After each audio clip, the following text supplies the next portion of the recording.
Magandang araw, ako nga pala si Jeric Peter Avila at galing ako sa 312. Currently, I'm taking Values Education. So, ang reflection nito is para sa VE14 or yung subject namin na pag-integrate ng mga values sa lahat ng subjects sa DepEd.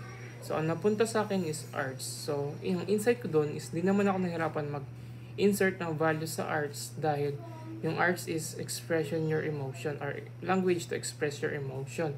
So, ang challenge ko lang na nakuha doon is hindi naman lahat ng estudyante ko is magiging paborito yung arts o mahilig sa arts. So, ang ginawa ko is yung topic ko na puppetry is nag-adjust ako sa pinakamadaling paggawa ng puppet which is yung paper puppet. Then, yung magiging commitment ko naman for me is gusto ko lagi ako mag-integrate ng value sa lahat ng gagawin ko para magkaroon ako ng purpose and magkaroon din siya ng values integration. So, dual purpose na siya. Yun lamang po at maraming salamat.